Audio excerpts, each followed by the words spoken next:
Y esta noche le presento la última parte de la entrevista que concedió en exclusiva para Excelsior Televisión el secretario de Relaciones Exteriores, José Antonio Meade.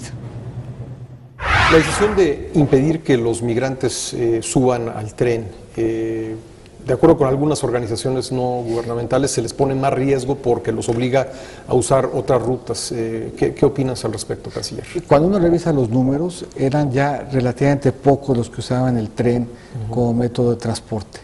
Con información incluso de los norteamericanos, menos del 17% de quienes llegaban al norte del país lo hacían utilizando las vías del tren. Claramente, como comentó en su programa el secretario de Gobernación, esa vía de transporte era una vía de transporte que ponía en peligro integridad y vida.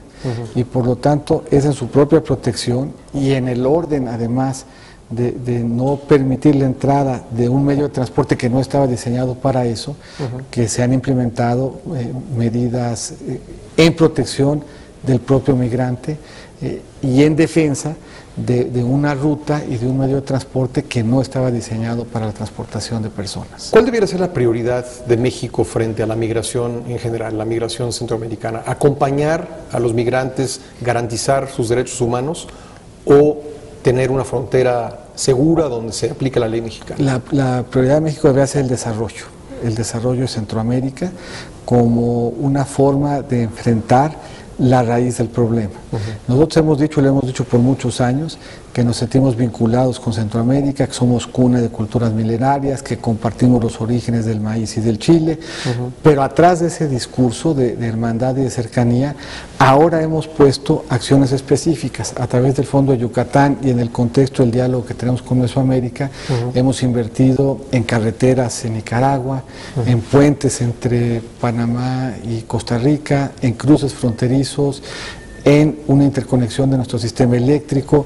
Estamos estudiando la posibilidad de construir un ducto de gas que abastezca Centroamérica, en la inteligencia de que si generamos condiciones de prosperidad en Centroamérica, eso va a mejorar la condición de vida del migrante de la frontera sur y de Centroamérica. Y ahí es pertinente recordar, son 50 millones de habitantes que han venido creciendo una tasa promedio cercana al 5% en la última década, y con quien México hoy comercia más de lo que comercia con España, y en donde México es además el principal inversionista en buena parte de los países que integran Centroamérica.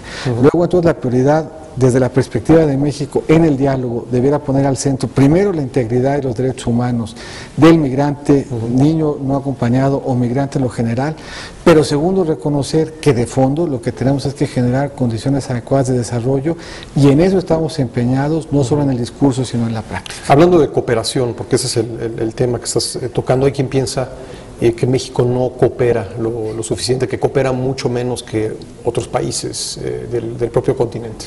México está atravesando una transición entre ser un país netamente receptor de cooperación internacional a ser un país mixto, a ser un país que escoge qué cooperación requiere y que busca qué cooperación puede ofrecer. Hemos tomado en serio esa transición, hemos identificado un padrón desde políticas públicas hasta recursos con los que México puede cooperar, y hemos hecho sentir la solidaridad de México en diferentes expresiones.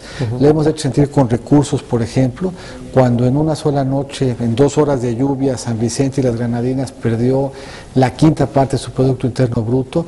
México apoyó recursos para su reconstrucción ahí en Santa Lucía y en Dominica. La hemos hecho sentir en los cruces fronterizos, cuando uno atraviesa hoy la frontera entre México y Belice, la carretera, por lo que lo hace 6 kilómetros, los construyó México. Le hemos hecho sentir en el tramo panamericano de las carreteras de Managua, la primera que van a tener con sus características de cemento hidráulico para reducir el tiempo que implica cruzar. La hemos hecho sentir en la iluminación de la frontera con recursos de México. Entonces, cada vez más en esta transición, México escoge cómo cooperar en el ánimo de que esa cooperación resulte útil para la integración regional, y escoge de mejor manera qué cooperación es la que recibe en el ánimo que la cooperación sea útil para los objetivos de política interior. Cierro con un último ejemplo. México concentra atención en esta administración en la cruzada contra el hambre. y le extiende para que sea una política mesoamericana, y junto con la FAO y los gobiernos centroamericanos identificamos formas de concentrar los recursos de los estados en combatir las zonas o las condiciones estructurales que generan hambre en la región mesoamericana. Te invitamos a seguir cuestionando la información con los siguientes videos.